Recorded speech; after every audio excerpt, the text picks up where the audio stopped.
Thank you. Thank you, Annika. It's a great honor to be here, and welcome those of you who are here physically and those of you who are also present virtually. We are here to talk about green transition, and I must say that the young people are so much ahead of us. One is the bigger picture that is comprised of smaller parts, and smaller parts what everybody can do. Just a few years ago, I had a young person shadowing me at my work, and I see in the audience a couple of my previous shadows as well, so greetings to you as well.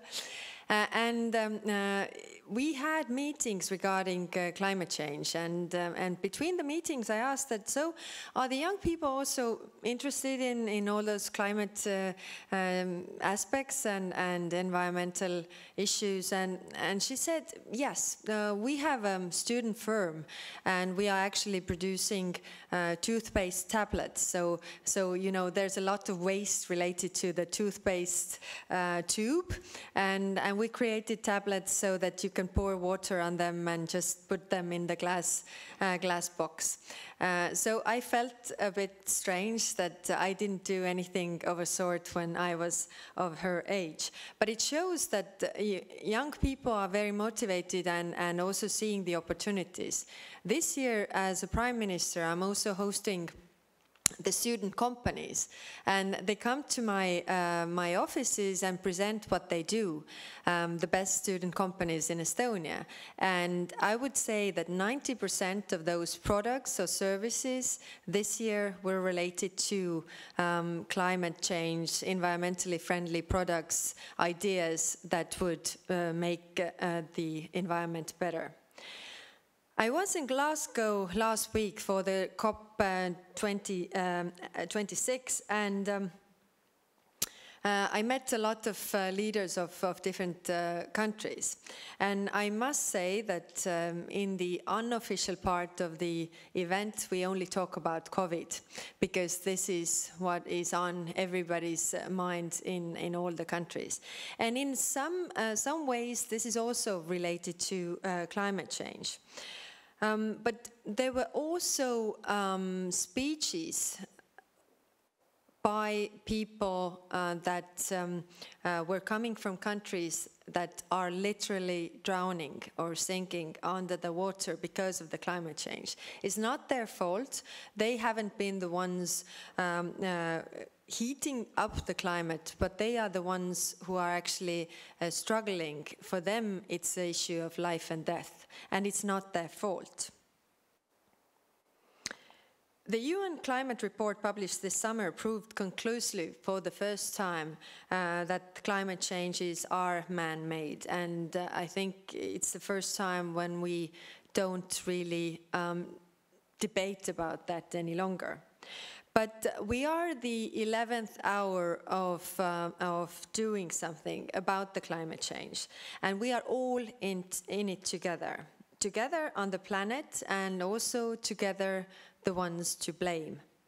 There are some countries which get the majority of the blame today, the ones with the reputation for the highest production and pollution rates. You can all name some. But we have to keep in mind how it all started. Climate change did not start at the end of the 20th century in Asia, but in the 19th century with the second industrial revolution. And this took place in Europe and US. We all share the blame, and we all should also do our part. There's finally a global consensus that the green transition is not a question of if or why anymore. It is all about how we can make things happen, how to plan and execute the green transition so that all sides are taken care of and sustainable. The planet, the countries, the economies, and above all, the people. This conference is important because it provides a platform to discuss the details of an aspect that is very vital, but also for the wider public, not so much fun and exciting. What sort of policy and tax system we need to make this change? If you think about tax policy, then it's all about what do we tax, why do we tax, and what do we want to get out of it. The major idea behind the taxing policy should be that never tax highly something that you want to develop. So, you know, put higher taxes on something that you don't want to flourish, be it smoking, for example, or drinking, or such things that we already tax, but we also should take this into consideration when we talk about climate change. One key issue is carbon pricing. We need to give it the price from the nature's point of view. The nature has to become part of the equation. This will also force economies and companies to innovate and find more sustainable business models. The other key issue is biodiversity loss. We cannot separate biodiversity loss and carbon pricing. They are part of the same equation. We have to stop wasting the nature and find a more sustainable way of life. Regulation, taxation, and rewarding good behavior are the keys to driving this change. With the Green Revolution, political will must come before money. There have been many calls for action in different walks of life, from abandoning coal to increasing biodiversity. And some might say that these are only words, but those words have led to action. However, we understand that not all calls for action are easy to join for each country. We all have our economic models and also specific challenges. Estonia had a very difficult starting position, being almost completely dependent on energy made from fossil fuels, oil shale. But we have already reduced our emissions around 70%. Green transition is a reality in Estonia. We aim to stop production and electricity from oil shale by 2035, and phase out oil shale-based energy altogether by 2040. We are dedicated to meeting the European climate neutrality objective by 2050. We are still all facing big challenges. The region of Ida-Virumaa in Estonia relies on economy based on oil shale. We need to build alternative energy economy, which is also vital for the energy security. What is really characteristic to that region is that there are very hardworking people with very specific skills. So you can't really say that you can become an IT specialist. You have to attract investments to that region that require that same kind of skills. At COP26, I met Catherine, Duchess of Cambridge, and we were also speaking about the climate change. And it was really interesting to see how these problems are quite universal.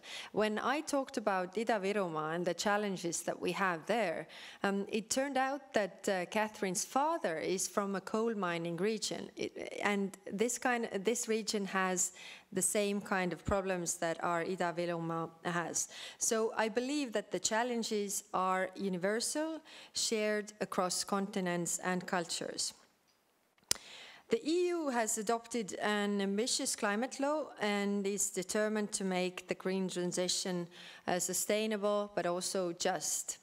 The EU has proven that this can be accomplished without sacrificing economic growth. EU can afford it, some say. You are rich. But we say that we are in this together. We need to help everyone. We have been helped by the collective political will of the EU, its carbon market and its support schemes. But the change is driven and implemented by the Estonian people. Their openness to reforms, their digital skills, and also a vision for the future. And I'm as I'm proud of the EU efforts, I'm also proud of Estonia, our people, and our economy. I mentioned digital skills. We believe that the digital solutions have a big role to play in achieving energy efficiency, waste reduction, as well as any other green goal. Data is an important building block in our joint efforts to fight the climate change. And for this reason, Estonia has launched in the UNEP framework a new global cooperation called Data for the Environmental Alliance. It's called DEAL in short. And I invite all these countries to join this initiative. So what it is all about, it's all about access to data and building upon the data. So returning to the core of today's conference, I believe in order to be successful with the Green Revolution, our collective response has to deliver simultaneously on three fronts. First, effectiveness, second, efficiency, and third, equity. Effectiveness means that our response must ultimately deliver the needed reduction in the global carbon emissions. And most importantly, as the problem is global, no single country or jurisdiction can solve this alone. At present, the whole of the EU 27 countries,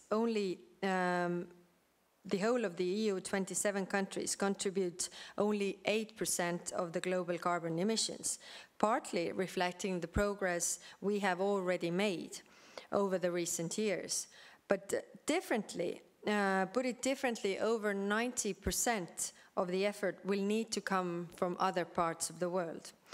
We in Europe cannot do this on our own, and trying to do so would simply harm our economies and societies and leaving the root problem unsolved. Many of our internationally active companies are quite rightly concerned about possible unlevel playing field.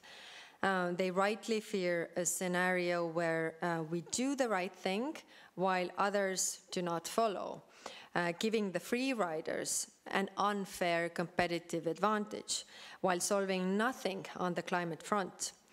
Where necessary, this may need to be backstopped or supported by complementary measures, such as border adjustments. This is where working together in the EU is so important, and where we need to be demanding and realistic with other global partners.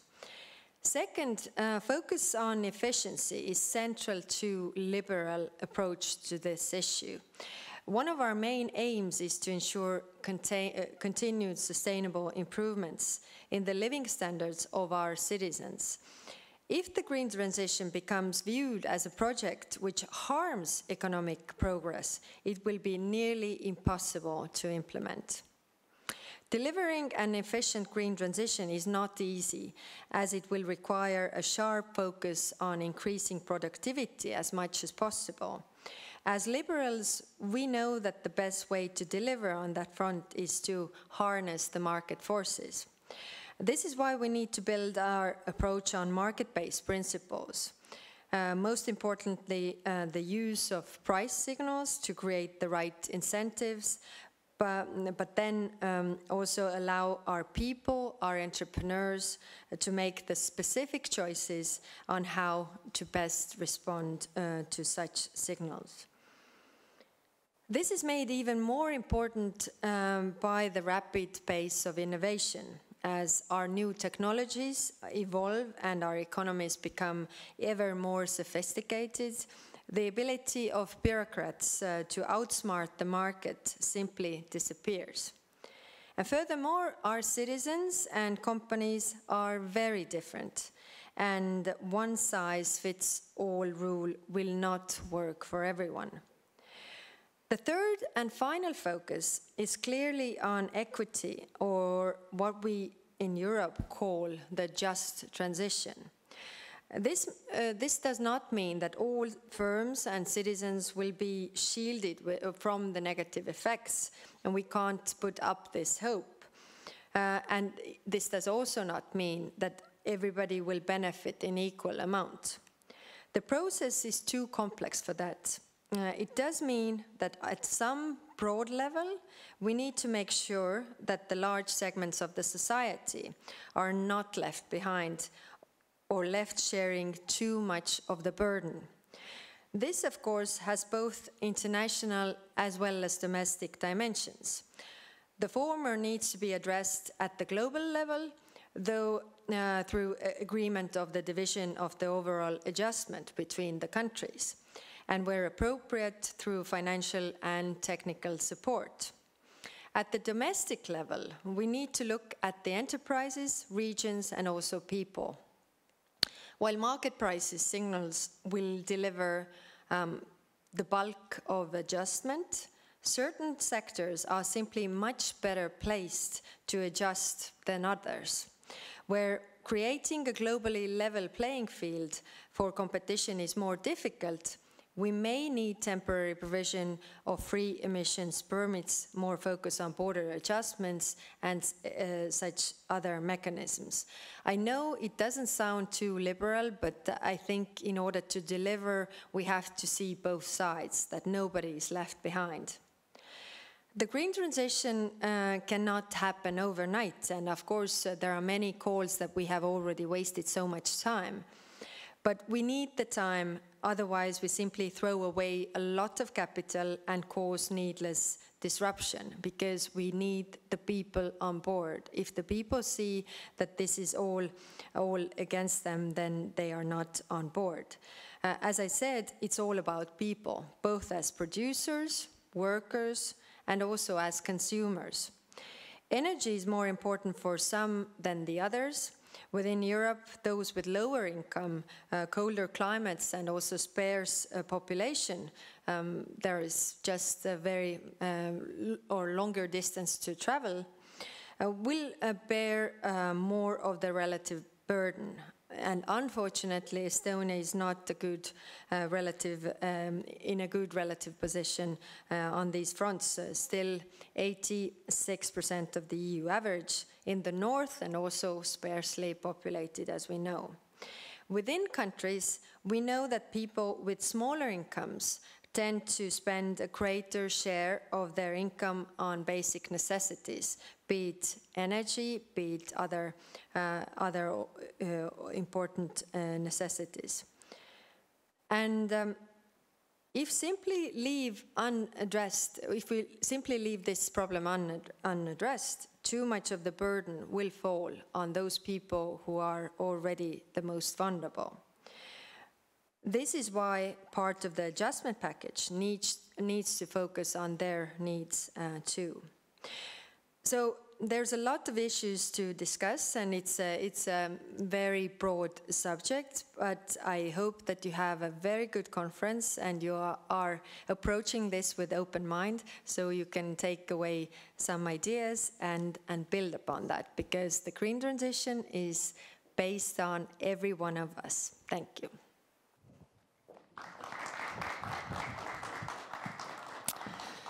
Thank you. I'm very glad you also have some time to answer questions. We have few from the audience, and I have a few on my own as well. So let's take the audience first, and then if there's time left, then I will do as well. So there's one question on, do you agree that green aspects should be the most important evaluation criterion, even before the lowest price in public procurements? Well, in theory, I would say yes. All comes down to practice, which is sometimes a bit more difficult. But even in our public procurement laws, we already have, other criteria like innovation criteria and criteria that you have to take into account. But while implementing those public procurements, then these are people who do that, and they very often, assess only on the basis of what is really easy for them, which means that if you only make the public procurement on the basis of the price, then you don't have many many arguments. You don't have many disputes because there's nothing to argue.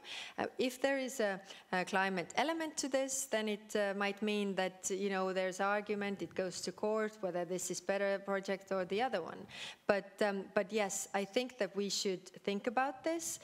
We should take this into account, and to support this, I also would say that in the COP26, there was a discussion that the financing institutions are also on board of the green transition.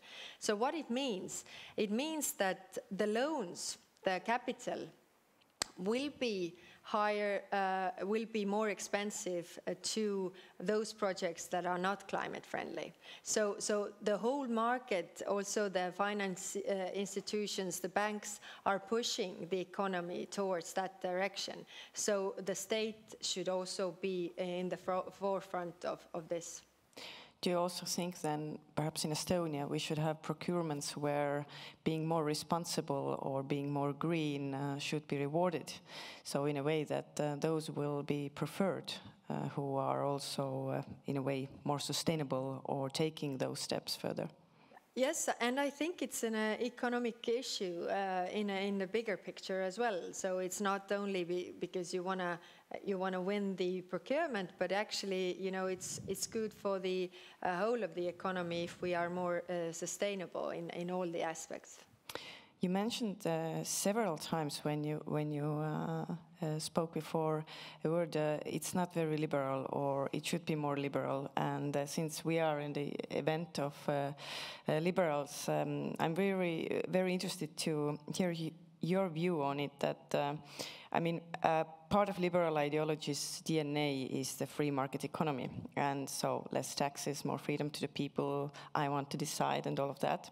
So, but now when we talk about green transition, do you think that this market will regulate itself, or is this the moment now where we have to face that governments really need to interfere more through taxation as well?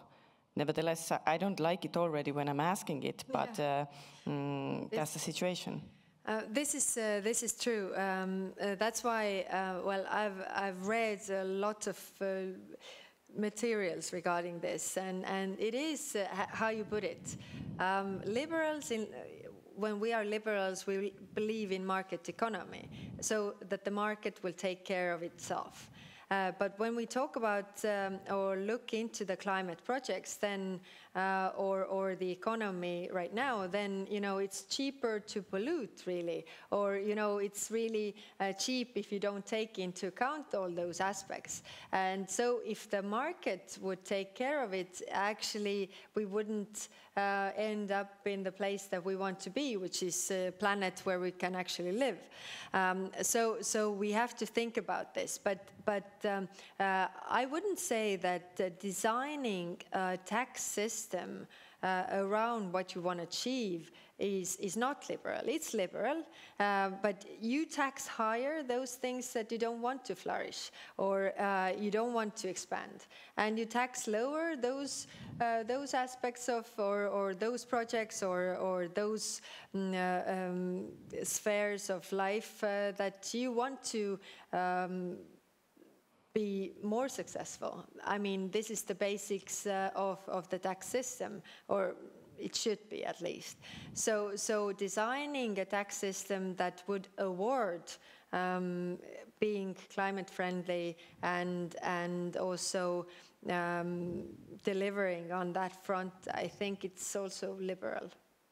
Very interesting, and thank you for that. I think we will hear more about this topic with our next keynote. I already know that Maria has some views on it as well, so that's why I wanted to hear your opinion. But there are more questions from the audience. Well, next is a bit provocative, but maybe not only towards Estonia, but overall. So, how to deal with difficult coalition partners who are not willing to make the country greener? If anybody knows, let me know.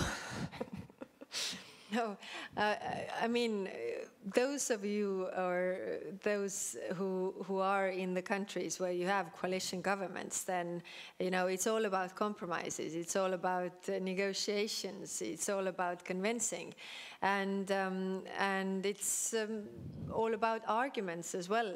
But I think all the parties are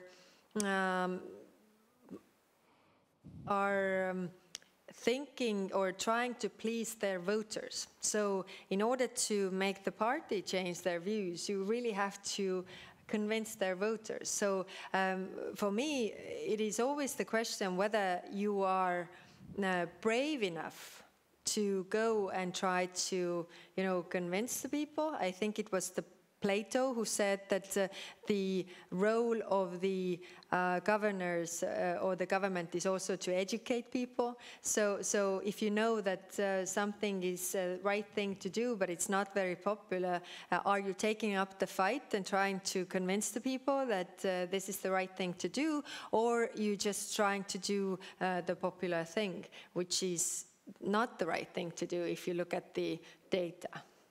But if we take now the global coalition, let's call it so. So I just, when in my opening statement, I also reminded everyone of the controversy of the decisions made at COP26, whereas most countries say that yes, we will reduce the emissions, but the biggest one, like China, did not sign that agreement. So how do we actually make it happen?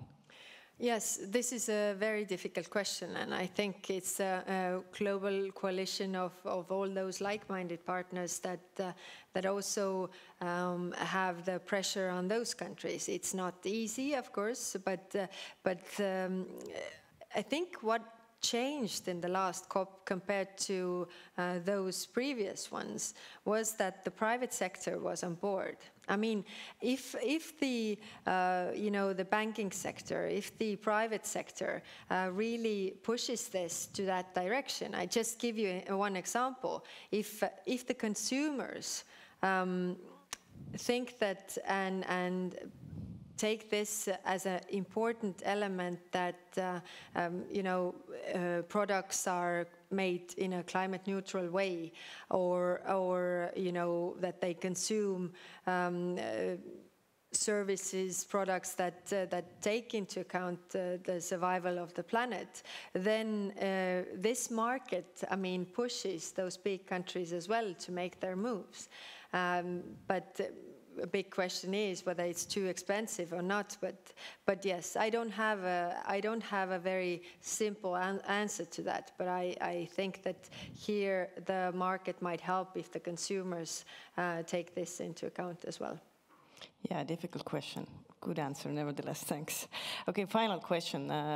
This will be maybe easy one because so if you could just dream, I don't know, maybe you will have a golden fish and you can definitely get that thing to happen that you want to. Then, if governments could do just one thing today to encourage sustainability, what should it be?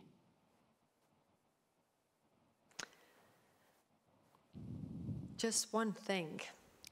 There's one decision that if you say it out loud, it will happen. What would you like it to be? Well, it's difficult for me to answer this question because I'm thinking about Estonia, and maybe the answer would be different in different spheres. But in Estonia, I would definitely want to make our eastern part of Estonia the most innovative region of